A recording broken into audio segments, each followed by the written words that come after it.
నాకు 25 ఏళ్ళుగా ప్రత్యక్ష రాజకీయాలతో సంబంధం ఉంది. అనేక ముఖ్యమంత్రులతో మేము కలిసి పనిచేసినాం. కానీ ఇప్పుడున్న ఈ ముఖ్యమంత్రి గారు అతి తక్కువ కాలంలోనే అతి ఎక్కువ ప్రజల ఆగ్రహాన్ని చవిచూస్తున్న ఏకైక ముఖ్యమంత్రి రేవంత్ రెడ్డి గారుగా ఉన్నది. ఇవాళ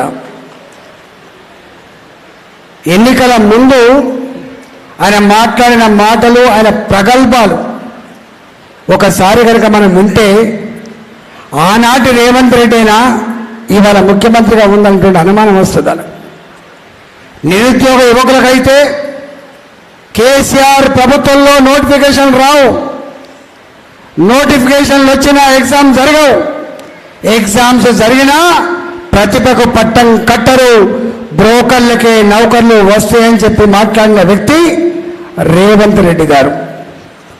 ఆయన తెలంగాణ తెచ్చుకున్నది ఉద్యోగాల కోసమని చెప్పి మా ప్రభుత్వం అధికారం వచ్చిన వెంటనే 2 లక్షల ఉద్యోగాలు భర్తీ చేస్తామని చెప్పి మాట ఇచ్చిన రేవంత్ రెడ్డి గారు ఉద్యోగ క్యాలెండర్ లేదు. ఇవాళ టీచర్ల నోటిఫికేషన్ కావచ్చు, గ్రూప్ 2 నోటిఫికేషన్ కావచ్చు, ఇంకా ఇతరత్ర నోటిఫికేషన్ కావచ్చు, 500, 400, 11,000 తప్ప 2 లక్షల ఉద్యోగాలు నోటిఫికేషన్ ఇవ్వలేదు. వాళ్ళు పాపం ఇవాళ మొత్తం అలజడి వ్యాపించింది తెలంగాణ వ్యాప్తంగా. చదువుకున్న యువత అంతా కూడా బగ్గుమంటుంది, ఇవాళ కన్నెర చేస్తుంది. ఈ ముఖ్యమంత్రి మీద యుద్ధం ప్రకటించింది, ఈ ప్రభుత్వం మీద అవిశ్వాసం ప్రకటించింది తెలంగాణ చదువుకున్న యువత. ఇవాళ చివరికి వాళ్ళు అంటున్న మాట ఏంటంటే, నీ 2 లక్షల ఉద్యోగాలు దేవుడు అడుగు, నీ నోటిఫికేషన్లు గంగలమోని, కానీ ఇచ్చిన నోటిఫికేషన్లైనా మేమందరం రాసుకోవడానికి ప్రతి ఉద్యోగానికి ప్రతి వ్యక్తి ఎలిజిబిలిటీ ఉన్నది. ఇవాళ టీచర్ నౌకరి రాష్ట్రాల్లో గ్రూప్ 2 రాయకపోతుండే, ఇంతకుముందు గ్రూప్ 2 రాష్ట్రాల్లో గ్రూప్ 4కు రాయకపోతుండే. కానీ ఇంజనీర్ అయినా పిహెచ్డి చేసినప్పటికి కూడా చిన్న నౌకరి నుంచి మొదలుపెట్టి పెద్ద నౌకరి వరకు రాస్తున్నాడు. వాళ్ళు అడుగుతున్న మాట ఏంటంటే, అయ్యా ముఖ్యమంత్రి గారు, నీవిచ్చిన ఆ నోటిఫికేషన్లో ఉద్యోగాల కోసం మేము ఎగ్జామ్ రాయాలంటే కనీసం ఒక ఎగ్జామ్కు ఇంకొక ఎగ్జామ్కు 1 రోజుల గ్యాప్ ఇవ్వండి, 2 నెలల గ్యాప్ ఇవ్వండి, మేము ప్రిపేర్ అయ్యి రాసుకుంటామంటే వాళ్ళని తీసుకుపోయి పోలీస్ స్టేషన్ పెడుతున్నారు, వాళ్ళని తీసుకుపోయి కాలేజీలలో నిర్బంధిస్తూ ఉన్నారు, వాళ్ళ మీద అక్రమ కేసులు పెడుతున్నారు. వాళ్ళు కనుక కోపం వచ్చి బాధేసి దీక్ష చేస్తే తీసుకుపోయి దవాఖానలో పడేసి దిక్కు దివాన్ లేకుండా ప్రాణం పోయేంత వరకు చూస్తున్నారు తప్ప కనికరం లేని పరిస్థితి చూస్తూ ఉన్నాం. మాకు నిన్న నుంచి 100 మంది ఫోన్ చేస్తున్నారు, అన్నా మేము చచ్చిపోతున్నా కూడా కనికరం లేదా ఈ ప్రభుత్వానికి, మీరైనా నోరు విప్పండి, మీరైనా రిస్కులకు రండి అని చెప్పి ఇలా మాట్లాడుతుందంటే 6 నెలల కాలంలోనే ఇవాళ మొత్తం చదువుకున్న నిరుద్యోగ యువతకి ఈ ప్రభుత్వం మీద భ్రమలు తొలగిపోవడే కాదు, ఈ ప్రభుత్వాన్ని గద్దెదించేంత వరకు మేము నిద్రపోమని చెప్పి శపథం చేస్తున్న ఆందోళన అలజడి తెలంగాణలో మన పిల్లలు చేస్తున్న విషయం మనం మర్చిపోవద్దు. ఎన్ని హామీలు ఇచ్చిందో నేను అన్నాం, ఎన్నికల్లో భారతీయ జనతా పార్టీ మీరు గెలిపించండి, భారతీయ జనతా పార్టీ ఈ రాష్ట్రంలో ఉన్న ముఖ్యమంత్రి ఈ కాంగ్రెస్ పార్టీ అధికారంకి వస్తే ఎన్ని హామీలైతే అమలు చేస్తా అని చెప్పిందో అమలు చేయకపోతే గల్లా పట్టి అడిగేటువంటి సత్తా శక్తి భారతీయ జనతా పార్టీకి మాత్రం ఉంటుందని చెప్పింది. ఏ హామీ అమలు కాలే, నా ఆడబిడ్డకు 2,500 రూపాయలు భృతి రాలే, నా రైతాంగానికి రుణమాఫీ కాలే, నా పెన్షన్ తీసుకుని మా 60 సంవత్సరాల పైబడి ఉన్న ముసలి వాళ్లకు 4,000 రూపాయల పెన్షన్ రాలే, 4,000 ఉన్న హ్యాండిక్యాప్డ్ పెన్షన్ 6,000 కాలే, ఒక్క హామీ అమలు కాలే. ఒకటి అమలైంది, అది బస్సులలో మహిళలకు ఉచిత ప్రయాణం తప్ప ఏ ఒక్కడు కూడా అమలు చేయకుండా మోసం చేయగడ్డ ప్రభుత్వం రేవంత్ రెడ్డి ప్రభుత్వంగా ఉన్నది. ఇవన్నీ దేవుడరు, ఇవన్నీ దేవుడు. కానీ నేను మా ప్రభాకర్ గారు, మా మాజీ శాసనసభ్యులు చెప్తా ఉన్నారు, సుభాష్ రెడ్డి గారు, అన్నా నేను పిరిజాది కూడా పోయిండు. పిరిజాది గూడలో గత ప్రభుత్వం ఏం చేసిందో దానికి గుణపాఠం చెప్పిండు. కానీ ఇవాళ 85 నుంచి 95 వరకు నెలకు 500 రూపాయలు చొప్పున ఇన్స్టాల్మెంట్ కట్టి 5 సంవత్సరాలు కట్టి 30,000 రూపాయలకు ఒక ఇల్లు జాకొనుకుంటే ఎక్కడి 85, 90, ఇవాళ ఎక్కడి 2024 ఇవాళ మళ్ళీ 35-40 ఏళ్ళ తర్వాత ఆ ఇల్లు కూలగొట్టిండ్రు.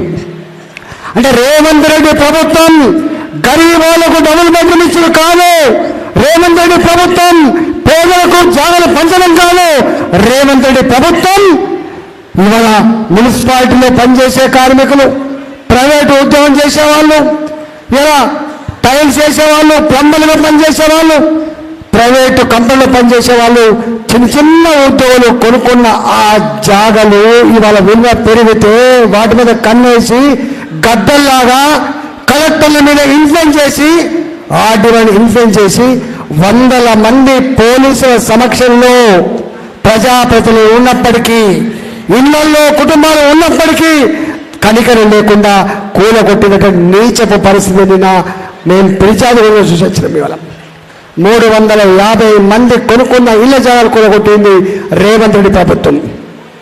మీ ఉప్పల్లో, మన ఉప్పల్లో 40 ఏళ్ల క్రితం, 30 ఏళ్ల క్రితం జాగలు కొనుక్కొని బ్యాంకు రుణాలు తీసుకొని ఇవాళ ఇల్లు కట్టుకుంటే 35 ఏళ్ల తర్వాత ఆ భూములట ఏం భూములు అంటున్నారు? వక్ భూములని మాట్లాడుతున్నారు, వక్ భూములని మాట్లాడుతున్నారు. పక్కకే ఉన్న ఎలిబీ నగర్ 40 ఏళ్ల క్రితం కట్టుకున్నారు. వాళ్ళ భూములట పొరంబోకు భూములట. వాళ్ళు కొనుక్కున్న భూములకు ఆనాడు కేసీఆర్ 118 జీవో ఇచ్చి ఆ భూములట కొనుక్కున్న భూములు కాకుండా పుక్కడకు ఇచ్చిన భూముల్లాగా జీవో ఇచ్చిండు. కొన్న నాలుకకు మందెత్తే ఉన్న నాలుక పోయినంత పని అయింది. కాబట్టి ఇవాళ భారతీయ జనతా పార్టీ కార్యకర్తలుగా ఈ పేదలకు వ్యతిరేకమైన దుర్మార్గమైన ప్రభుత్వం మీద నిన్న యుద్ధం ప్రారంభమైంది. ఈ ప్రభుత్వానికి ఒక హెచ్చరిక చేసినాం. అధికారులు కనుక బానిసలాగా పనిచేస్తే పైన ఉన్న మంత్రులకు, పైన ఉన్నటువంటి ప్రభుత్వ పెద్దలకు అండగా ఉండి చట్టాన్ని మర్చిపోయి, శిష్టాన్ని మర్చిపోయి పేదల మీద దౌర్జన్యం చేస్తే గతంలో ఇట్లా జైలులో మళ్ళీ జైలుకు పోతారు, ఖబర్దారించి హెచ్చరిస్తా ఉన్నాం.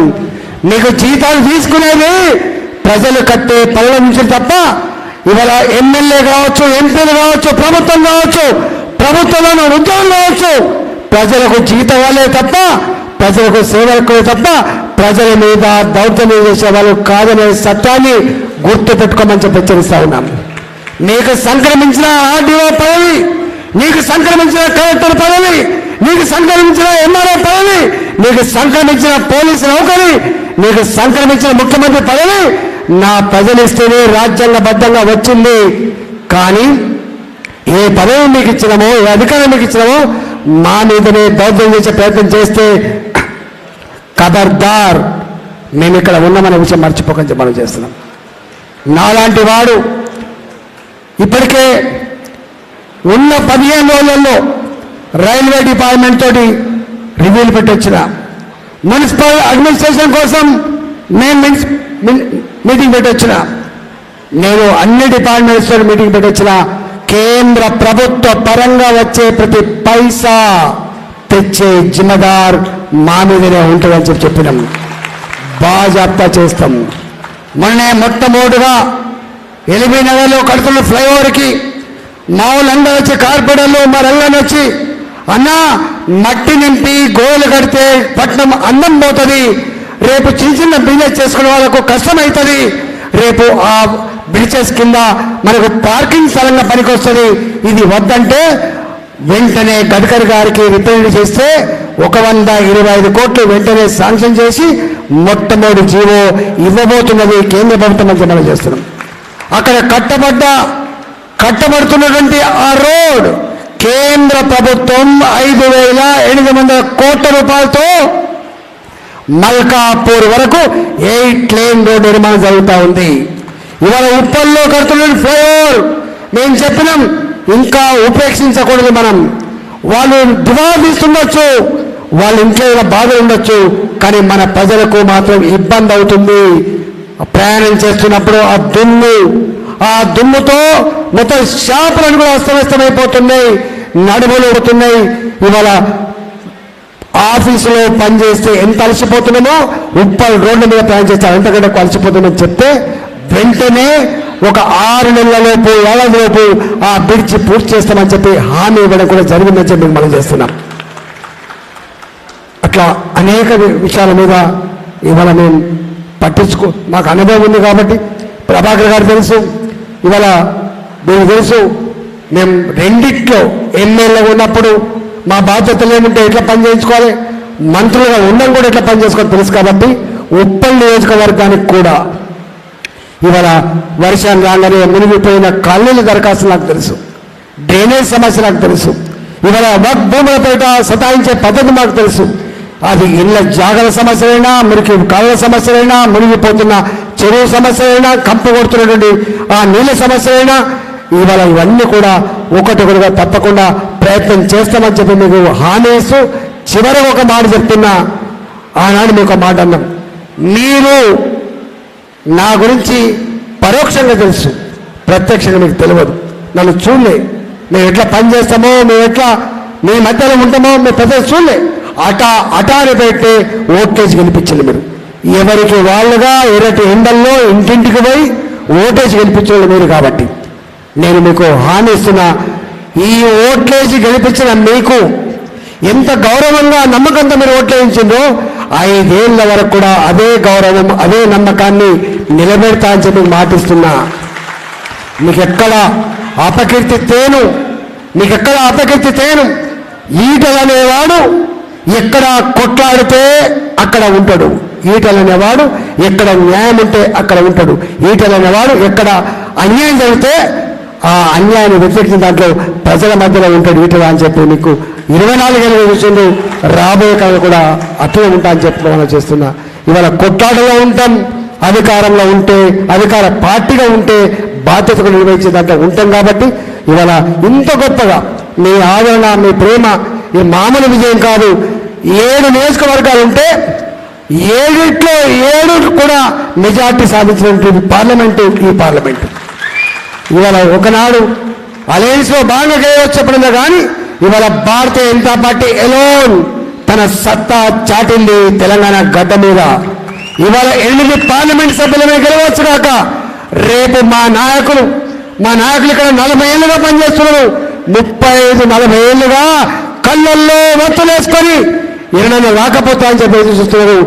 ఇవాళ నేను గ్రామంలో ఉన్నటువంటి వార్డు మెంబరు, గ్రామ సర్పంచ్, గ్రామంలో ఉన్న ఎంపీటీసీ, గ్రామంలో ఉన్న ఎంపీపీ, గ్రామాల్లో ఉన్నటువంటి జెడ్పీటీసీ, జిల్లాలో ఉన్న జిల్లా పరిషత్ చైర్మన్, ఇక్కడ ఉన్న కార్పొరేటర్, మున్సిపాలిటీ ఉన్న కౌన్సిలర్ అన్ని ఎలక్షన్లలో గెలిపే దిశగా భారతీయ జనతా పార్టీ అడుగులు వేస్తుంది. ఇవాళ టీఆర్ఎస్ పార్టీకి మననే అన్నిటి కాలం అయిపోయింది, సర్పంచ్ల కాలం అయిపోయింది, ఎంపీటీసీల కాలం అయిపోయింది, ఎంపీపీల కాలం అయిపోయింది, జిల్లా పరిషత్ కాలం కూడా అయిపోయింది. ఇక వాళ్ళకు మిగిలింది పార్లమెంట్ సభ్యులు లేరు, వాళ్ళకు మిగిలింది రాజ్యసభ సభ్యులు ఉన్న ఎమ్మెల్యేలు ఎంతమంది తెలియదు.